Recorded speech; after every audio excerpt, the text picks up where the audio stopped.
l'entité de Jean-Charles avait engagé une procédure judiciaire donc, qui a suivi son cours et que nous avons continué de suivre. Et donc là, on a un compte rendu d'audience de jugement dont je vais vous faire lecture, c'est pas très long. Donc, monsieur, je vous passe le début. Monsieur Belloc n'était pas présent, mais représenté par son avocate. Je vous indique immédiatement le sens du jugement qui vient de m'être communiqué. Monsieur Belloc a été reconnu coupable des infractions reprochées, à l'exception de celles liées au poste de 2017, ce qui ne change, entre parenthèses, ce qui ne change pas grand-chose au jugement. En répression, il a été condamné à, premièrement, la remise en état du terrain dans un délai de 3 mois. Passé ce délai, M. Belloc devra payer une astreinte de 80 € par jour de retard, une amende de 350 €, 1 € de dommages intérêts à votre commune, la publication du jugement, le règlement à votre commune d'une somme de 500 € au titre des frais d'instance. Le délai d'appel est en principe de 10 jours, mais je ne pense pas que M. Belloc décide de l'utiliser. Alors ça, c'est l'avocat qui parle. Ce jugement, dont je me félicite, va dans le sens que j'avais conclu et des réquisitions du procureur légèrement plus sévères. De mon côté, lors de l'audience, j'avais plaidé dans le sens convenu depuis plusieurs mois et avait déposé des conclusions ampliatives intégrant notamment le jugement du tribunal administratif de Montpellier du 10 décembre 2020. La représentante de la DDTM avait précisé quelques éléments. Quant à l'avocate de M. Belloc, elle avait plaidé la relaxe sur plusieurs des chefs d'incrimination. Elle n'a donc pas été suivie sur la plupart de ses prétentions. Telles sont les informations que je souhaitais vous faire part, dont je souhaitais vous faire part quant à l'audience et au jugement de ce matin. Donc voilà, c'était ce matin, c'était le 26 janvier, c'est tout à fait récent. Voilà, donc c'était une information. Donc, bon, depuis,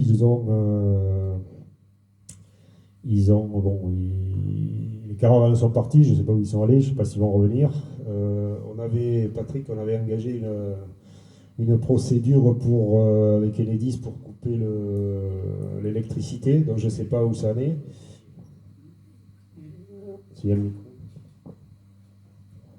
Puisqu'il s'était branché illégalement sur un poteau électrique.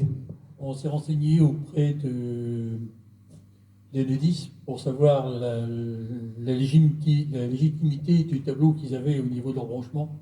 Alors, il s'avérait qu'ils étaient hors délai. Par contre, Enedis a un délai à partir du moment où ils veulent enlever un compteur pour prévenir la personne qui l'avait, même s'il était hors délai.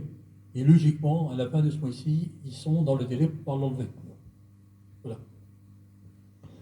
Voilà, donc là, c'est des affaires qui durent, où il ne faut pas lâcher. Et bon, on a toujours ces problèmes-là pratiquement sur toutes les communes.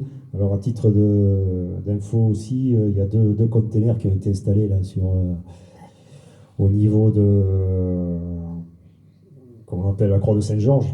Donc il y a un hangar qui appartient à M. Arnaud et donc il y a 2 containers qui ont été installés. Donc Aurélie s'est rendue sur les lieux pour faire son rapport. Donc il se trouve que a priori le terrain a été prêté à un artisan qui a installé ces 2 containers. Donc là c'est pareil, on a fait une procédure. Il a jusqu'à la fin du mois de mars pour les enlever.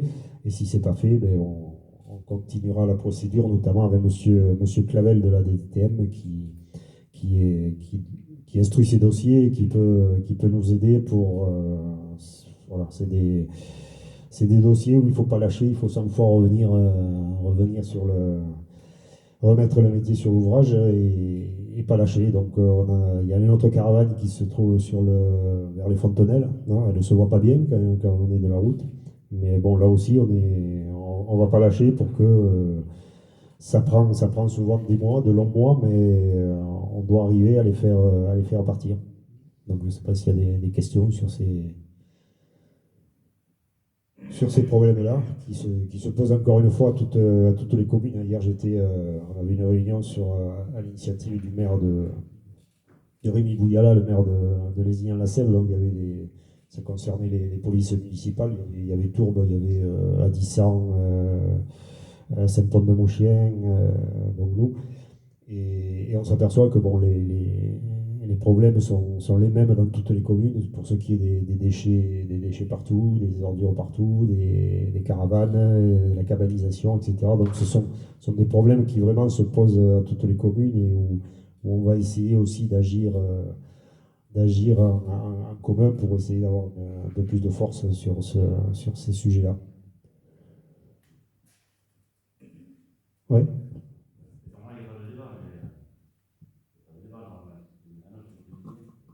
Là, c'est une information si tu Ouais, veux, si tu veux apporter des compléments, puisque voilà, tu as connu ça aussi. juste Hein. que ce sont des actions qui sont très longues, comme tu as dit, qui sont très dures, et en plus que quand c'est sur un terrain d'autrui, c'est facile, mais quand c'est sur son propre terrain, c'est un peu plus compliqué, ce qui était le cas de Belloc, donc on a tenu bon jusqu'au bout, hein, et donc la procédure a suivi ce cours. D'autres procédures avaient été engagées également, mais ce sont des procédures qui sont très longues, hein, et très dures, en plus que dans le cas de Belloc, il y avait également un volet social avec tous ces gosses qu'il y avait, donc c'était aussi un petit peu compliqué. Sur les réseaux, comme bon, pour la garde des Caillades, nous on avait donné un avis défavorable. Mais voilà, mais je peux Ah ouais, toujours donner un avis défavorable. Après, le droit de l'urbanisme, il est le droit de l'urbanisme. Hein. Voilà. Non, non, mais je ne parle pas du hangar. Là. Voilà, et Il a installé 2 containers à côté. sur les containers, il faut savoir que tout ce qui est réseau sur notre territoire, que ce soit le réseau d'eau, d'électricité, le réseau de téléphone, le réseau de la poste, le réseau du SICTOM, tout est soumis à soit un permis, il faut être soit de personnalité morale, c'est-à-dire avec un permis, avec un siège d'association ou un siège d'entreprise, soit une personnalité physique, donc avec un permis de construire.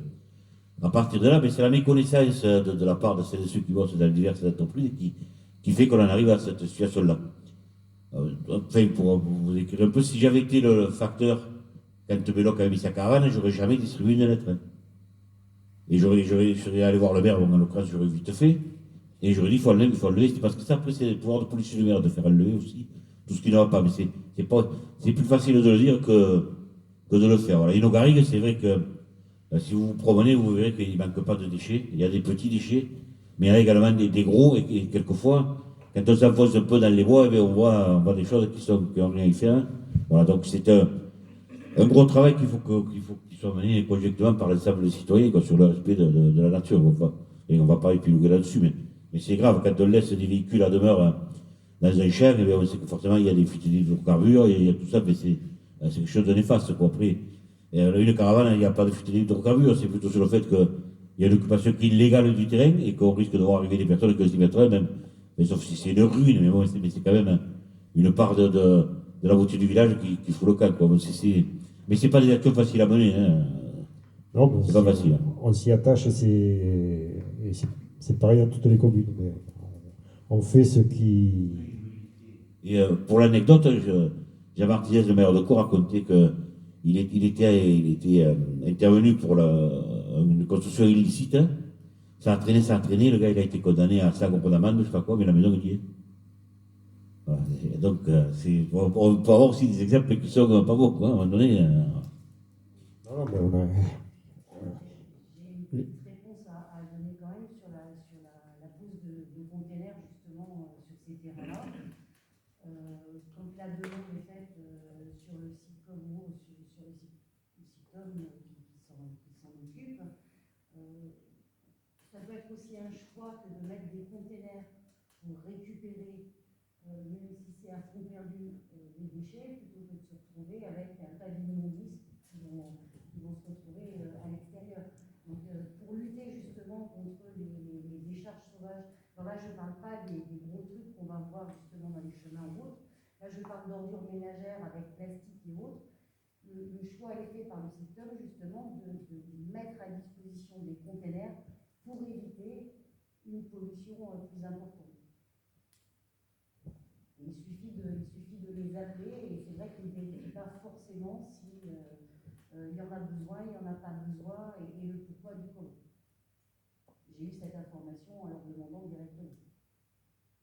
Cela dit, il y avait donc il y a des personnes qui nous avaient signalé des différents points d'ordures qui avaient été déposés. Et donc, on a trouvé dans dans ces ordures des documents permettant d'identifier la personne. Donc, bon, la personne a été convoquée et donc elle est allée nettoyer et ramasser enfin, toutes les ordures qu'on lui attribuait. Donc, voilà, plutôt qu'une amende de 68 euros, on a préféré faire cette formule-là. Mais bon, c'est assez rare que la personne laisse des documents dans sa poubelle, mais parfois ça peut arriver. Oui, oui, mais non, c'est quand même assez rare. Mais bon, c'est vrai que c'est des comportements assez incompréhensibles parce que bon, il y a des poubelles, même si il y a voilà, il y a des containers collectifs, donc c'est pas difficile, même passant, d'avoir le sac dans la voiture et de le poser sur la place, de le mettre dans le container. Mais bon, a priori, il y en a qui trouvent plus facile d'aller le verser dans la garrigue. Est-ce qu'il y a des questions éventuellement qu'on pourrait aborder? Oui. Oui, parce que quand je dis des questions, ça s'adresse à tout le monde. Ouais, bon, mais nous, on vous remercie d'avoir passé notre article sur le mag, le Castelnau-Mag. Rassurez-vous, on va s'arrêter là pour le remerciement. Hein. Voilà. C'est une boutade énorme, ouais. Voilà, simplement, on souhaiterait, on revient de nouveau sur le règlement intérieur, mais qu'il y a un article qui fixe le nombre de caractères auxquels on a droit sur le journal et sur tous les supports d'information, ainsi que la fréquence avec laquelle on peut les proposer, et qu'on ait les dates butoirs. Quand on a su que le journal allait sortir, on a préparé l'article le plus tôt possible, pour pas qu'on nous dise maintenant tout est bouclé, c'est trop tard, donc on l'a fait le plus tôt possible, avec un nombre de caractères qui nous semblait largement acceptable. Et bon, mais on doit le mettre par écrit pour que ça, chacun d'entre nous, c'est que l'on va, on fixe les règles, et puis au moins, on n'en parle plus comme ça. Après, c'est adopté, c'est pas adopté, mais au moins, on le fixe par écrit. Non, mais voilà, et c'est réglé. on te donnera ces règles-là, sachant que il n'y a pas de texte écrit là-dessus, c'est de la jurisprudence. Si on ne peut pas te donner 3 pages, ni une ligne. Voilà, donc c'est quelque chose de cohérent. Voilà. Il n'y a pas de texte qui dit le pourcentage de la population ou du nombre de tirages. Voilà. Donc juste appliquer ce qui est écrit, les jurisprudences, il suffit de jurisprudence, on ne demande pas d'avoir 6 pages quand il y en avait 2. Non, on n'est pas dans la parce qu'après, il faut les écrire en plus. Hein. Oui, donc, et puis après, deux petites remarques, hein, c'est qu'on ne va pas revenir sur le contenu du bulletin qui nous appartient. Hein. Sauf que distribué par les élus, nous ça nous choque, puisqu'on s'était proposé de le distribuer et on n'a pas été contacté. Donc on ne veut pas que vous mettiez, on ne demande pas que ce soit mis. Ils voulaient le faire, on ne l'a pas voulu, mais vous marquez distribué par les élus de l'équipe majoritaire, ça nous conviendra totalement. Voilà, on ne veut pas que ça crée un tour. Et de nouveau, question. Je dis que par rapport dans le bulletin, c'est marqué que le bulletin est distribué par les élus. Nous avions demandé à participer à la distribution des informations et on n'a pas été contacté. Donc, on ne demande pas à ce que vous marquiez. On n'a pas voulu que les élus de l'équipe minoritaire le distribuent, on ne demande pas ça. Hein. Mais simplement de marquer que c'est distribué par les élus de l'équipe majoritaire. Ou que ce soit beaucoup plus clair. Pour nous, c'est beaucoup plus clair. Je ne sais pas si Michel, vous distribuiez le journal. Vous distribuiez le journal. Oui, on leur avait proposé, ils avaient leur quartier. Hein. Je posais la question. Oui, on leur avait proposé, ils avaient voulu le faire, donc c'est différent. Ben, c'est voilà. Ouais. Non, mais je suis persuadé, enfin, je ne vais pas parler à vos places, hein, mais je suis persuadé qu'il arrivera un jour où tout le monde ne sera pas d'accord à 100% sur ce qui est écrit. Comment ça peut nous arriver? Mais c'est un genre qui se veut d'information, qui touche à la population, et il nous semble normal que l'on participe à la distribution. Voilà, on l'avait déjà dit, tout simplement. Quoi. On va prendre notre temps. Voilà, et sur la distribution des masques, c'est pas avril que vous avez distribué, puisque vous étiez encore en place au mois d'avril. Ce qui était écrit dans le bulletin, que la distribution des masques s'est faite au mois d'avril, avec une photo avec Vincent Gaudy et Julie. Or, c'est pas au mois d'avril que vous avez réceptionné. Voilà. Ouais, mais bon, c'est pas au mois d'avril que vous les avez distribués. Voilà, bon, c'est pas quelque chose qui va révolutionner la facile du monde, mais autant que les informations le sont beaucoup plus proches de la réalité, quoi. Voilà. quand ce n'est pas une vision politique des choses, mais quelque chose qui est facilement vérifiable. Vision politique, on a chacun. Oui, on le sait, ça, on le sait, bien sûr. On le sait, mais vous mettez une photo maintenant que c'est au mois d'avril que vous avez distribué le masque. Non, c'est pas la réalité. Voilà, tout simplement. Oui, je pense que c'est un sujet grave. Voilà, Aussi. La polémique n'a pas droit de citer sur des choses comme ça. Bon, les masques, tout le monde en a besoin et on les distribue quand il faut les distribuer. Et voilà, le Conseil général en a fourni, les couturières en ont fourni, on travaille dessus. Je suis d'accord, je suis absolument d'accord pour éviter des polémiques inutiles. Mais sur deux sujets, on vous parle d'oubli. Vous nous oubliez pour distribuer les journaux, et vous oubliez effectivement qu'il y a eu une première distribution où des élus ont distribué des masques. Il y avait des masques à la population. Simplement, ce qu'on veut dire, c'est que ça va être bien aussi de mettre ça, c'est tout, parce qu'on vous l'a dit, on ne vient pas être dans l'opposition. Voilà. Voilà. Après, si je peux me permettre, il y a écrit les élus ont distribué. Je vois pas où il y a polémique. Si ça peut me rassurer, je n'ai pas participé à la distribution. Voilà. Non, mais si le second juillet a été au mois de juillet, il y avait une photo en carré de l'autre distribué, ça serait complètement. C'est avril, alors qu'avril, c'est nous. Voilà. En juin, c'est ceux du Conseil général. Alors, ou avril les jeunes, et les jeunes distribuent des masques. Ensuite, chaque personne qui a eu besoin de masques supplémentaires et qui en a fait demande à la mairie les a reçus dans sa boîte à lettres. Voilà. Je sais que vous avez traité ça comme une période il n'y a pas de souci.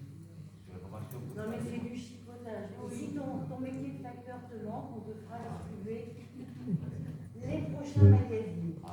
Voilà.